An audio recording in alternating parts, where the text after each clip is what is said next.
We're starting to lose radio signal. You'll be at cruise depth soon, so refrain and be careful. You're on your own. Good.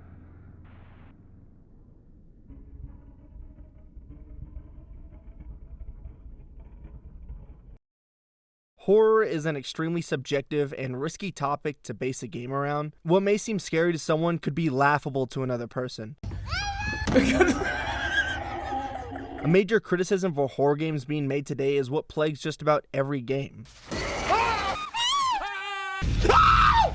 Definitely a mannequin.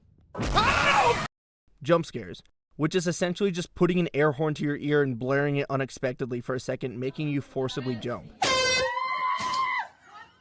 Some of the worst horror games on Steam right now can make you jump several times throughout, not because that they are scary or even good, but because they scream at you at random points throughout, surprising you.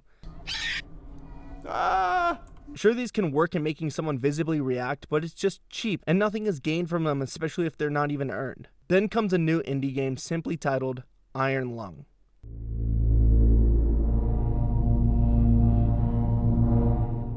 I'm sure many of you have seen this video by PowerPack, as it's one of the very first videos that come up when you're searching Iron Lung. Also, I'm shamelessly using a similar title. I really like this video, as I normally have always hated playing horror games because they're just cheap jump scares. But seeing something that sets dread in you, hearing a noise of something creeping up behind you only for nothing to happen, was interesting to me. I wanted to make my own version of PowerPack's videos, and I would recommend watching it before this video as it's extremely well put together and interesting. But what I wanted to do was, instead of just taking a look at Iron Lung, I wanted to see the previous standalone games that David Szymanski has created before his overnight success. I've never seen or heard any of his previous work, and as someone who has made such an impactful horror game that people are defining as genre-changing, what were his previous projects like? Are they similar to Iron Lung, or was this vastly different to his other work? Do they all have a lore-heavy narrative and give the player just enough to understand? Are his other games just as impactful as Iron Lung? In this video, I'm going to dive into 5 of David Szymanski's standalone games, including Fingerbones, The Midnight Sliver, A Music Machine, A Wolf in Autumn, and of course, Iron Lung. Disclaimer, I'm only looking at David's standalone psychological horror games, as he's made other games that seem incredible, but they are either different than this video's topic, or are included in a collection of video games that were made in a very short time period. I'm looking at you, Squirrel Sleeper. Whoa! With all of that out of the way, let's take a look at David Szymanski's very first horror game,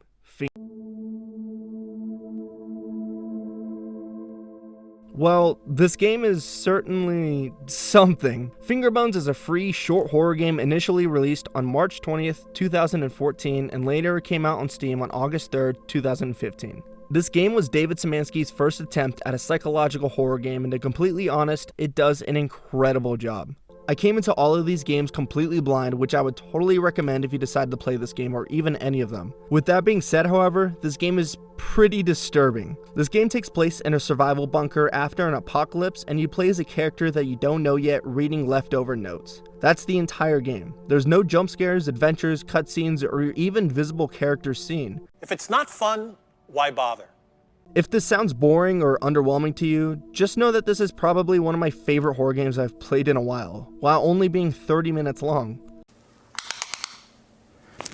Ooh, that's kind of small. As you continue down the rabbit hole that is Fingerbones, you unearth a horrific set of events that took place while a divorced father and his daughter took shelter after an unknown apocalypse happened. Every note you read gives the player more and more context to what happened over time as the two survived in a small, cramped, dark shelter. And honestly, after one very specific note, if you played the game, you understand what I mean, you dread walking and continuing to find out the rest of the story and who you truly are in this fictional game. Oh no, you didn't. The low poly graphics do a great job in immersing you in the small, confined space, and the soundtrack is amazing. Something David Szymanski is able to accomplish that a lot of other horror games fail to do is use music and especially ambient noise to unnerve the shit out of the player.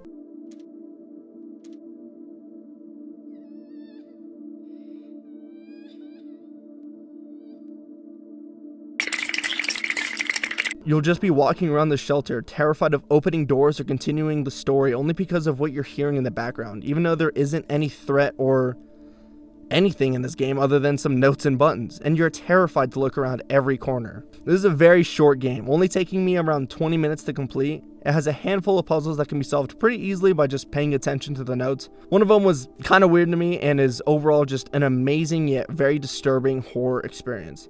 I'm not going to spoil any more of the story, as the core gameplay is reading notes and putting together the narrative yourself, only leaving your mind to fill in the blanks. Which segues into what I think makes David Szymanski's games incredible. This game especially does an amazing job at letting the player fill in the blanks of this already scattered story, and it just sits with you. After finishing the game, even a couple days later, I just feel that weird dread anytime I think of it. Do you guys have that same feeling, like after like an especially heavy or scary movie, game, or anything, it just kind of sits with you? I think that feeling shows a true horror game, not just one that jump scares you and is extremely forgettable. I would highly recommend anyone play this if you have 30 minutes to set aside. I mean, it's a free game. I do want to especially point out, however, that this game does deal with extremely sensitive and disturbing topics. Nothing is ever shown other than some finger bones, but some of the details in this game does not settle well in your mind after finishing.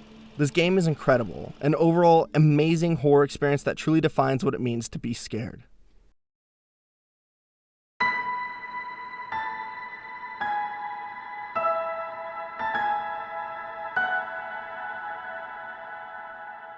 This is David Szymanski's second take on the short psychological horror narrative genre titled The Moon Sliver. The Moon Sliver is a $3 game on Steam released October 28, 2014. After finishing Fingerbones, I didn't think that David could make me any more anxious and terrified of playing a Unity asset game. I was completely wrong. It's false. No way. Not this time. I really liked this game. I thought Fingerbones did an amazing job at creating a narrative that you filled in the rest of the blanks with, but this game doubles down on it and completely hits the mark. These games aren't made for everyone, I will say that, and I could totally understand how someone could finish this game and feel lost or underwhelmed by the minimal information given with such a short game. But for me personally, I love when a game makes you think of all the little details it gave you and you fill in the blanks in your mind, and you decide what really happened and what the game is trying to convey. Immediately, the game starts with a dark screen with instructions on the basic controls. Once you find out you are able to turn on your flashlight, you are in a very cramped, disorganized, dark stone building. The very first message you see is, conserve your flashlight battery, recharge it at the power outlets, explore freely, piece the story together, when night falls, enter the mountain. I think this is one of the best beginnings in a video game I've seen in a while. No cinematic introduction, voice narrative telling you exactly who you are, why, what, when, where, how. That's a lot of information to get in 30 seconds. You start in a dark room, told to explore, and when night falls, you better get in the mountain. The story of this game revolves around you playing again as an unknown player, walking around what seems to be a completely deserted town on a very small island surrounded by water. There are small buildings, dead trees, some random electrical poles, and a couple hatches. Already you can piece together just from the scenery alone that this is an abandoned island just recently inhabited by a group of survivors. Who are the survivors? Why are they here? What happened to get them in this situation? And what happens at night? All these questions are answered as you, the player, walk around and discover why a small group of individuals lived in this empty, dying island. Again, with Fingerbones and also the other 3 games, I'm not going to spoil much of the story as it's such a short experience, but I think it's absolutely worth a play and well worth the $3 for it. Unlike the previous game, this one is not nearly as disturbing. However, it is much more unnerving, and the entire time you feel like you are bracing yourself for a jump scare or even anything. Like Fingerbones, you are entirely isolated.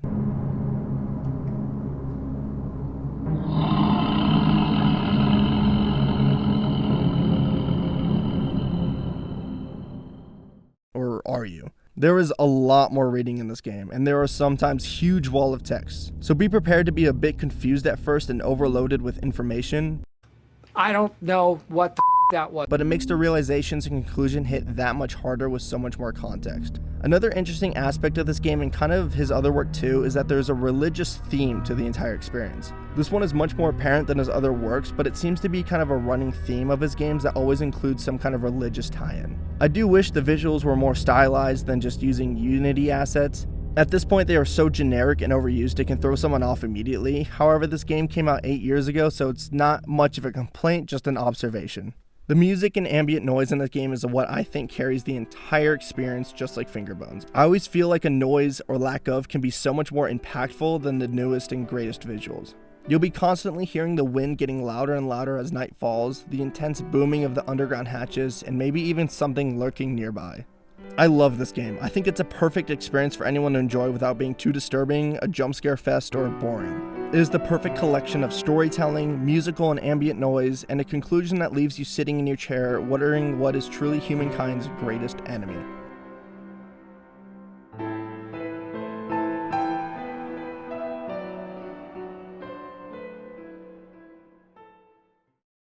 A Music Machine was released on May 6th, 2015 for $5 on Steam. I talked about the simplistic visuals that David's games present, and how they never are very integral to the story but always add something to the atmosphere and ambience of the game. And A Music Machine just...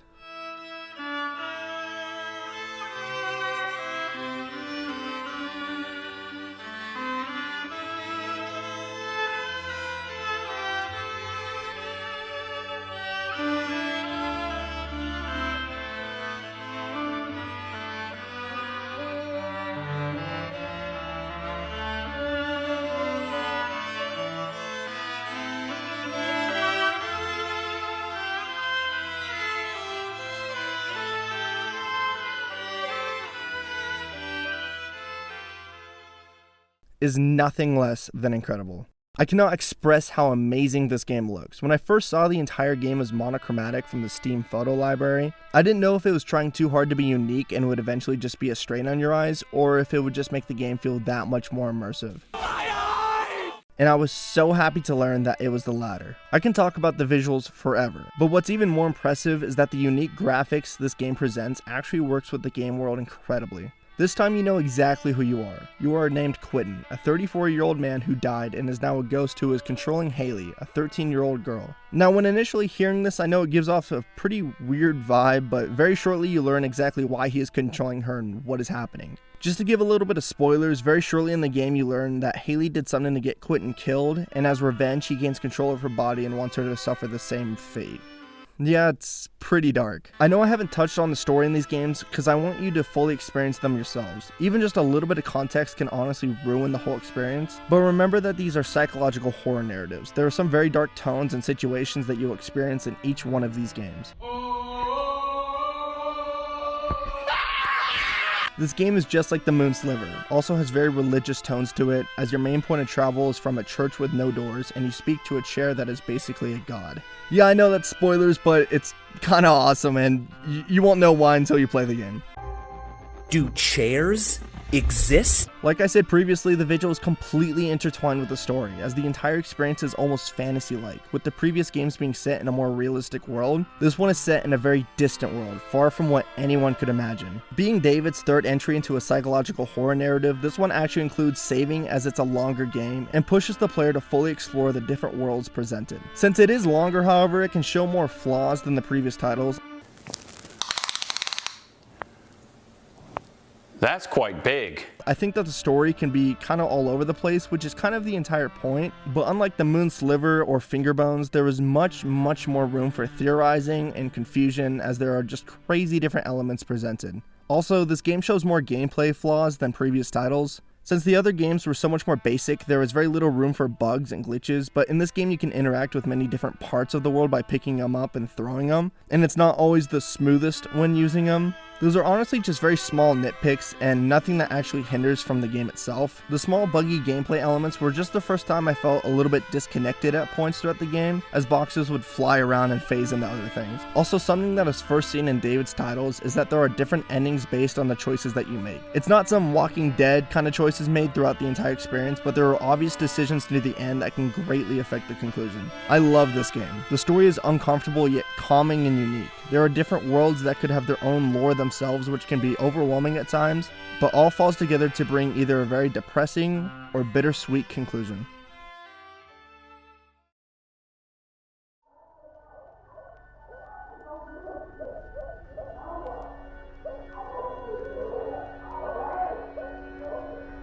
I'm just going to come out right away and say this is definitely my least favorite out of all the titles. A Wolf in Autumn goes back to the Unity assets, but this time with the contrast turned up to 150%, which comes together for the story as you are playing as a younger girl who only has one arm, and you may be wondering why the one arm aspect was important, but if you play through the game, you'll understand why it matters. The game starts you out in a small shed, and once you are able to escape, you quickly learn that you are not in a good situation at all. There is a small speaker in the middle of the garden, and as you get closer and closer to escaping, an alarm noise blares as you are prompted to turn it on. Sweetie, it's Mom. Listen to me. This is very important. You need to stay put. Don't leave the fenced-in area. Don't go into the basement. Don't mess with that machine outside. Just don't go anywhere, all right?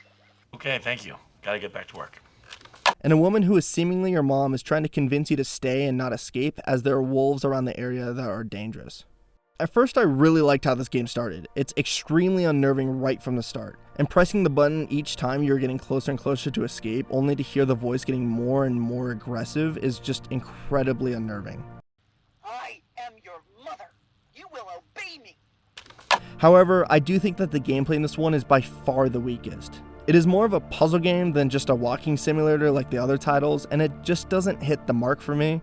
The puzzles aren't necessarily hard, as they are much more trial and error. You never exactly understand what interacts with what, and you mostly just run around trying to use every tool on anything you can touch. Another huge annoyance is that when you drop something, especially in the garden, it can be very difficult to try to find it again. You eventually get down into a hatch that was locked and continue to attempt an escape. The story of this game is much weaker, and maybe I just don't totally get it, but it's just not as set in stone as the other ones. It goes all over the place, making you question what is reality, what do certain objects mean, what is going on, and especially things like this. I kind of understand what it's trying to convey, but why? I don't know. It wasn't necessarily for me, and if you really enjoyed the game, that's great, and if you want to put it down in the comments like what everything kind of means. But I just don't think that the puzzles are very solid, and the gameplay is kind of more buggy and hard to learn, and the story just feels like it's trying just a little bit too hard. Something to say, however, that is unique about this title than the others is that there is actual voice narrative, which felt very strange at first because the other three games just were so lonely. Also, there was kind of a jump scare. I guess it was earned, and it did like scare the hell out of me, but I don't know if it was, this one wasn't my favorite game. But now we get to what is David's easily most recognized short horror experience, and that is Iron Lung. I don't know how I could give this game any more praise than it has already gotten, but this is a pretty damn good game. If you're one of the few that know literally nothing about this game, please pause the video and just give it a shot, or even just skip this section of the video. It's $5 on Steam, and it's an hour long, and it's just nearly perfect. For a quick summary though, the basics of the game is extremely simple. You are lowered down into a blood ocean on a distant moon, and you have to move your submarine that doesn't have a window through trenches in order to send pictures up to a starship. Well, maybe it doesn't sound that basic when I actually talk about it. But the core gameplay is using a map with X and Y coordinates to move your submarine through the trenches in order to take several pictures at specific locations. The only way to see outside is to go to the back of your submarine and snap a picture, waiting for what could possibly be on the other side. He's just standing there, menacingly! I love this game. Everything that is presented to you as a player is just perfect. There isn't anything extra that adds complication, nor enough for the player to want more out of it. It's just right. There are always going to be complaints on visuals, sound design, gameplay elements, but for what this game presents to the player from the beginning to end is an incredible experience. Unfortunately, I already knew the whole outline of the game, but even still with knowing everything, it was just as terrifying. The atmosphere is what I think is the most impressive part of it all. You feel everything that you are moving through. Every noise and picture taken unveils an alien-like world that you are in. Things feel so similar while being so unrecognizable at the same time. And it's honestly hard to describe, and if you haven't played the game, please do yourself a favor, buy it, turn off all the lights, put some headphones on, and dive deep into the world that is Iron Lung.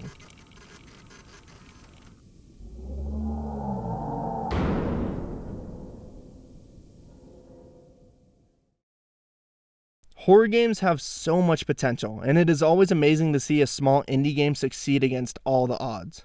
I find it interesting how David Szymanski's Iron Lung have correlations to all of his past short narrative stories.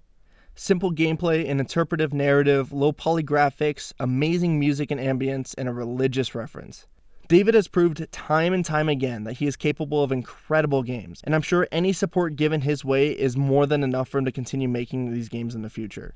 I'm very excited to see his next release, but something I think that can plague these kind of situations is that once you give people something amazing, they expect the world from your next project. If you're also looking forward to seeing what David Szymanski has in store for the future, please remember that he's just an indie developer doing what he loves, and whatever his next game may be should be met with the same point of view as any of his other previous titles. Thank you so much for watching. Please make sure to subscribe if you enjoyed, and as always,